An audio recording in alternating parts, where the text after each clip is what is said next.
This week marks 25 years since all federal parties did something rare. They banded together behind a motion to wipe out child poverty in Canada by the year 2000. So struck were they by the kids living on next to nothing, they vowed to end it. A generation later, that deadline has long since passed, but incredibly today, the same number of children, nearly 1 million, are still poor. 1 million poor kids in Canada, living in places like Surrey, BC, Toronto, and St. John, New Brunswick.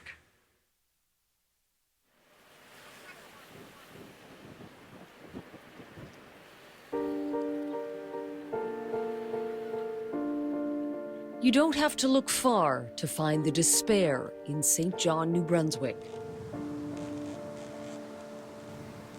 In the city's old North End, homes appear forgotten.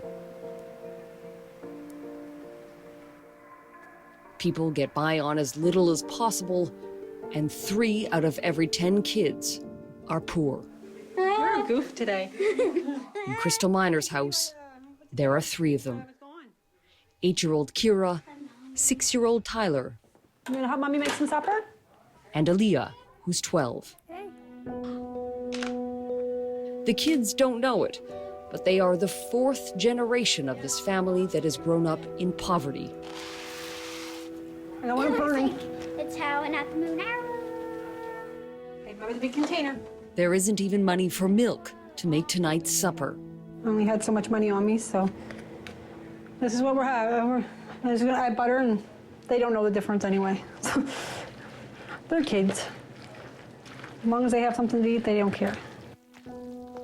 The money ran out yesterday on groceries. Hey, you know you're not supposed to climb there. It will be another 5 days before Crystal can go back to the food bank, and another 8 before she gets her social assistance check. A couple weeks ago, our gourmet was, we had pizza. We actually bought stuff and made pizza, and that was our meal. To them, it's a treat. Like that's our gourmet meal. This is life in the margins. Here, can you open up the bedroom door for mommy? Okay, Tyler. An apartment pocked with holes, windows needing to be fixed, a house drafty and cold. Oh, there's Aaliyah. Good timing, Aaliyah. Mommy! You forgot the ketchup! Mommy! What? Putting you on the table! Crystal will eat later. Tonight, she's heading out to her job, cleaning offices. Okay, I'll see you after, okay? The kid's dad is in the picture, but he doesn't work because of a back injury. Love ya. I don't want you. So the 15 hours Crystal gets a week I'll be back. are crucial. Love you. The job may only be minimum wage, the lowest in the country here in New Brunswick. But it's the difference between a roof over their heads and the sidewalk.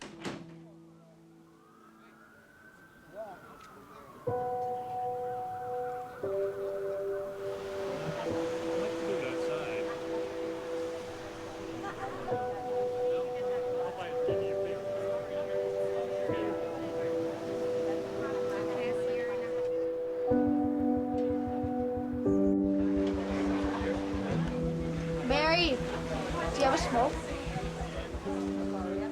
Like, I wish I had their support. Like, they support me, but I wish I had their support a little bit more. So where do you live? I live in Newton in an emergency house because I just moved from my foster care because I didn't like it there. I don't like living in foster care. I just want to be home, but I was kicked out of my house for doing drugs. And you're pregnant now, is that right? Yeah, How far along are you? a month or so. How do you feel about that? Scared. I'm not ready to have a kid. Dallas Harris isn't the only young person who's come to Night Shift Ministries for a hot meal. Every night, it's someone. Just look for the small hands at the soup counter. We have salami, ham and cheese, and PB&J. PB&J?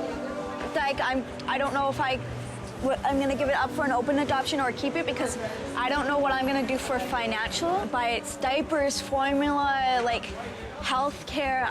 I'm so young, I don't make that much money. I don't even make $5 a day, so. This refuge in one of the roughest parts of Surrey called Whalley was created by Marianne Connor. Good, how are you? Oh, not bad, thank you. Here. A former real estate marketer who was the 1%. That's my number. Until she was moved to ACT. I started here 10 years ago, and I rarely saw children and teens on the street. It's the norm now. It's the norm. Marianne didn't create her outreach for kids. It's just they kept coming. Today, you can find some of them inside, doing art before supper. I'd say here I come like once, 3 times a week. If we didn't have food at our house and this wasn't here, then we would have no food to eat, pretty much. Is that a scary thought? Yes, because then I would be hungry. Do you worry about having enough money in your house? Sometimes, but not all the times. When you do worry, what do you think?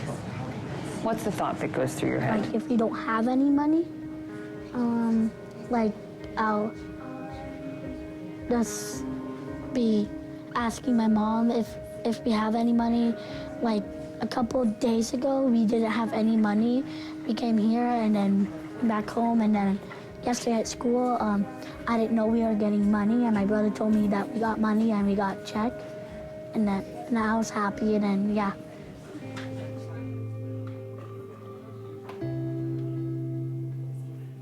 Marianne's ministry is run entirely on volunteers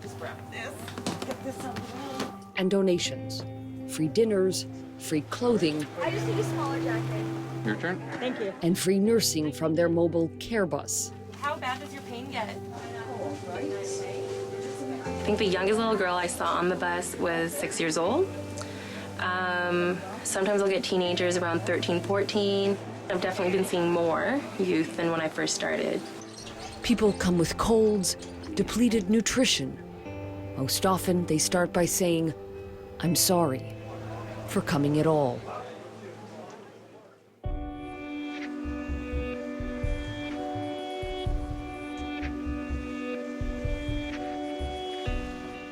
There is the shame. And for 16-year-old Cameron Rodriguez, there is also the anger that no one gets it. They don't understand. They've never had to, I don't know, have their power cut off and keep the gas stove turned on to keep the house warm or something like that. Or Have you had to do that? in the past, yeah, or like when our power got cut off, we've had to do that, or like hook up a generator or something like that. They've never had to experience that. They get everything handed to them, you know? And what about size 11, like skater running shoes? No? All right, no worries. One pair of 11 boots. All right. Cameron needs a pair of steel-toed boots for his job, working in a warehouse after school, so he can help out his parents. It's more just me covering my own food situation and giving them a bit of money or giving them a pack of smokes or something so they leave me alone for a little while and quit bugging me about owing the money or something like that. So you have to pay for your own food? At times. I just have a really big appetite and I don't want that to be a disadvantage to my parents because we don't have a lot, right?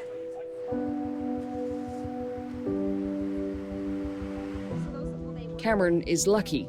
There are boots in his size. Remember Tyler trying to act all tough and he had a pair of steel toes on? And while some may see a small victory, Marianne just sees the drowning need all along the strip.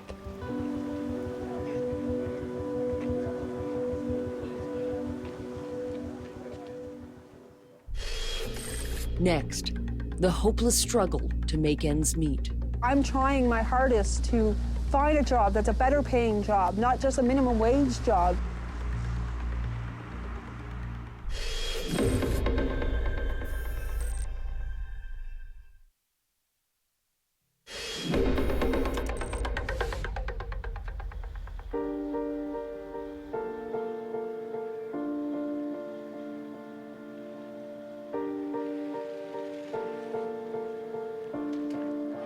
Good morning. How are you? Good. At Centennial School, Monday mornings are the worst. How are you, hon? You got a lot? Kids who may not have had proper nutrition over the weekend are hungrier and rowdier when they arrive for the breakfast program. All right, get some breakfast. It's okay, guys. For some kids, making it here at all is a challenge. Today, Kira and Tyler are running late. You're good too, aren't you? Breakfast is free here. So is lunch. So are snacks. Kira is tired and is struggling. Oh, how come you're tired? I didn't get enough sleep. You didn't get enough sleep? You need to go to bed? I kept getting nightmares. All right, hurry up. It's learning time, right? Is our belly full enough that our brain's going to work? Awesome. 80% of the kids enrolled at Centennial have been flagged as needing help. So Principal Tina Estabrooks knows the obstacles to learning are numerous. There's a lot in their book bags besides their notebooks and their lunch bag, right? Often the hunger for a meal is greater than the hunger to learn. I went to the store. Now I am. I remember when we first started with the free lunch program, and it was heart-wrenching. I would watch children that would consume food until they vomited because they didn't know when they were going to eat again.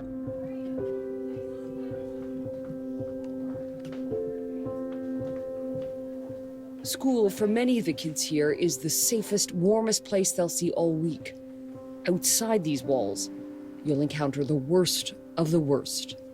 I've been in homes with dirt floors. I've seen children who have had one mattress on a floor with a candle for light and no electricity, no running water, no food. I've witnessed children at our lunch program putting food in their pockets so that they can take it home because their younger siblings aren't in school yet.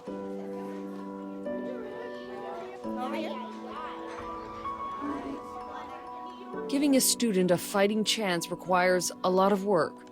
Tina's staff will go buy groceries for families, send backpacks of food home for long weekends, even give them clothes. We've had instances where children have worn the same outfit for weeks. I've had occasion when it's been months.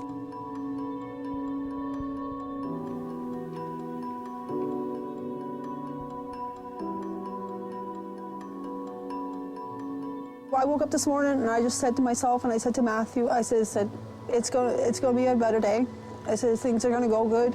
I said I'm waiting for someone to email me back for a job, and I'm hoping to get an email before 5. Crystal's son Tyler is turning 7 next week, and there's no money for a gift. A lot of people come here, so they get a lot of help. Much like Kira's birthday last week, she has to get a toy at the Salvation Army.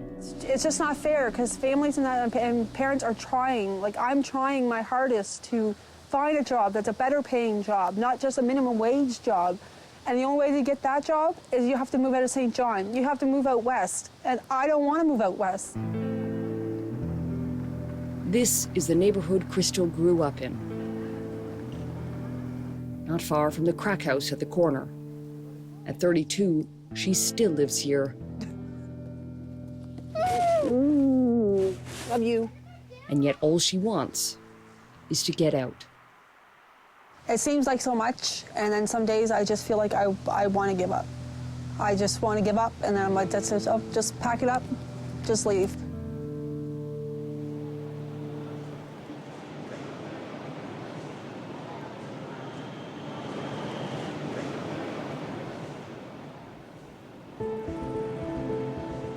It's 5 p.m.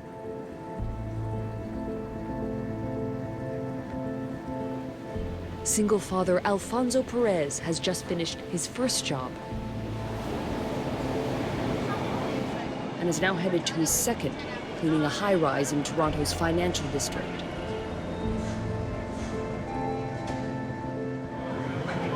I watch the floors for the bathroom floor, for the kitchen, meeting rooms, next station is Lansdowne Station. When you lived in Mexico, what was your job? Oh, I'm a lawyer. I'm a Mexican lawyer. The next station is St. George Station. We have a good guy, but the situation, that year, the situation we have, they push us to live in Mexico. It was a controversial case Alfonso was handling that brought death threats against his family and forced them to leave. Now, every workday is 14 hours long and grueling. We must to provide something good for our family. Doesn't matter what kind of job we do. This is the reason. You do this for your children? Yeah, of course. I do many things for them. Yeah.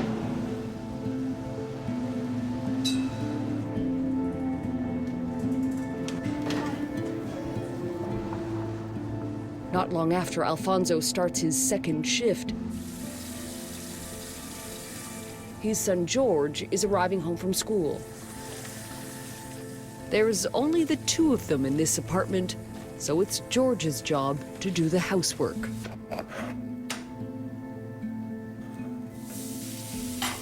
I have to sweep, mop, do laundry.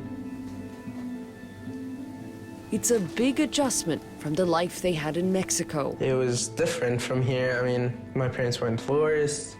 I could get whatever I wanted. You could get whatever you wanted in Mexico. Yeah, if I saw a toy, I would get it right away.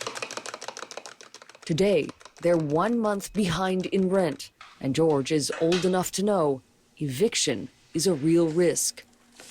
It's why his dad got the second job. They rent in the Woolner complex on Toronto's west side, home to many new Canadians.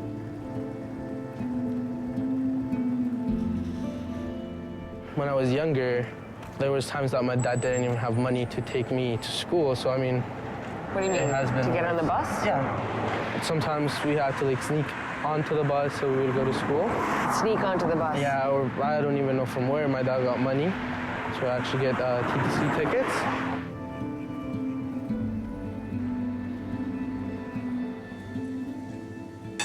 The heartbreaking trade-off of earning enough to live here is that George barely sees his father. What's it like being here alone every night? Sometimes you just like the quietness, but other times you feel like you're just alone. You have no one here really, so. Do you miss your dad? Yeah.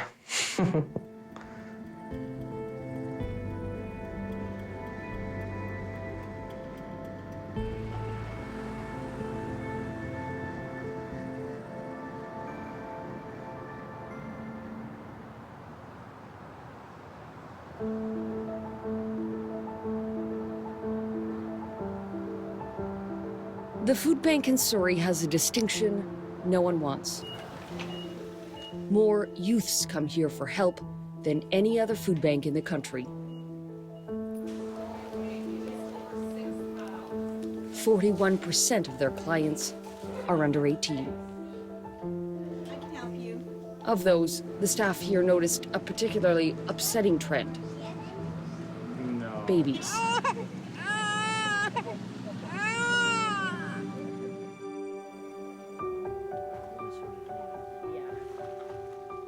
So many that every Wednesday morning they run a program exclusively for expectant mums and their newborns. Hi, how are you today? Good, how are you? Good. Size 3 diaper? They warmly refer to the women who work here as the grannies. They make sure every baby receives a welcome kit when they're born. How old is it? 6 months. 6 months? Yeah. Great, thank you. Thank you. And mums receive proper nutrition during pregnancy. There's no one type of client who comes here. New Canadians, single moms, teachers, tradespeople. Which one? You gotta pick one, buddy. You have to pick it. I give you each one. Okay? What do you say? Crystal Marcoux has a full-time job just up the road at Surrey Memorial Hospital. Okay. Size 2. Size 2. But as a single mom on maternity leave, her benefits just aren't cutting it. In BC now, it is so expensive to live, and 10 years ago, $20 would have went a long way with groceries. Nowadays, $20 doesn't get you anything. All morning long, the stream of strollers keeps coming. So it is a protein and snacks once every 2 weeks till the child turns 5. Hamper size 3, still the same 4 to 7. So many babies that the food bank spends $10,000 on formula every 6 weeks. And even that, says Chris Hayward, isn't always enough. I've even told clients sometimes go to the hospital because the hospital has baby formula because we can only supply a certain amount, right? We have some clients that come in here after 2 days and they're out of food because the food lasts for 3 to 4 days. But if you have no other resources, no other sources, what are you going to do? You have to come back here and they are hungry.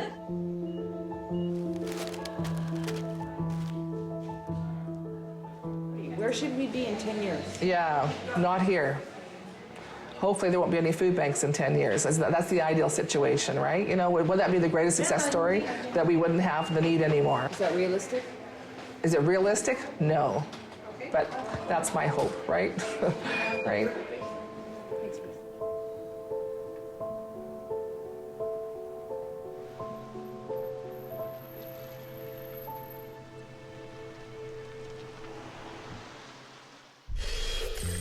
Next, failing our children.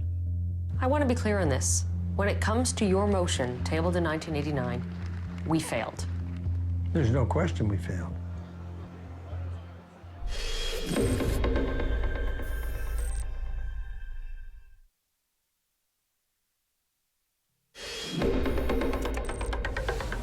This is a national horror. This is a national shame. It is a horror and a shame that we should put an end to. Let us affirm today in this Parliament that as a nation, by the beginning of the 21st century, only 11 years away, child poverty in this great Canada will be a relic of the past. Thank you very much.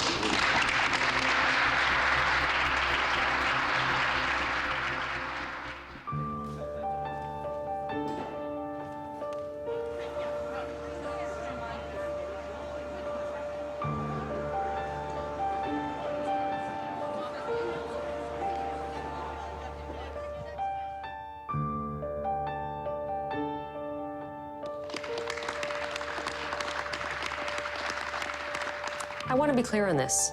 When it comes to your motion, tabled in 1989, we failed. There's no question we failed. Was there ever a plan in place to achieve this goal? No. Every so often, child poverty in Canada hits the radar once again. As recently as 2010, a House of Commons committee tabled a report recommending a federal strategy on poverty.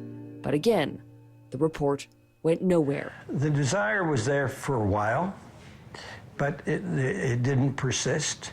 And I have my own theory about that. And my own theory is that kids don't vote. Adults vote. What do we have to do to make a serious dent in this issue right away? Right away, raise the minimum wage. Right away, increase the child tax benefit. Right away, put money into low-income housing. Ed Broadbent points to countries like Norway and Denmark, where the child poverty rate is a fraction of ours. Small measures are being taken in Canada, like recent proposals to increase child tax credits. But until major changes are made, many living in the margins will rely on a patchwork of services for survival. Will it happen in your lifetime? It might. Wow, you know, I'm so old now. I mean, the probability of this happening in my lifetime maybe isn't great, but I would like to see it.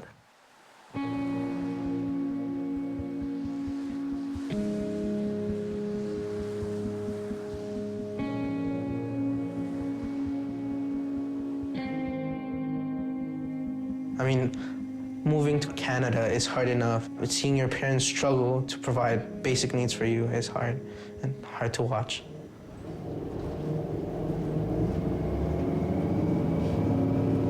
Next stop, St. John's room.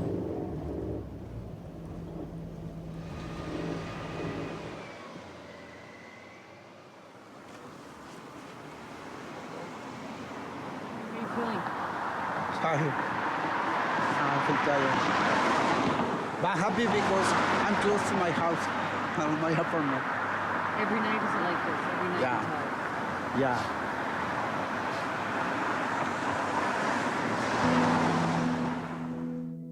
It's really difficult. That's why I was saying, I was like, well, now I can't get a job because now I got to go to all these appointments, and I'm trying to work towards going home. I'm trying to finish my school, and it's kind of hard to all do this once. It's really stressful. Like, I didn't want to get pregnant.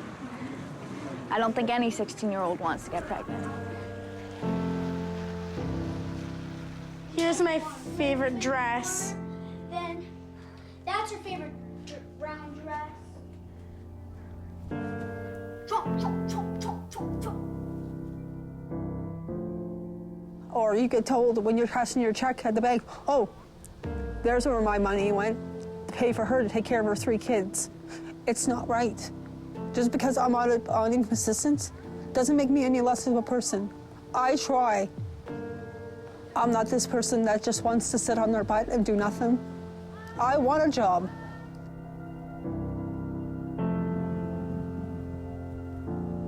I'll get a better job. I'll get a better place for my kids.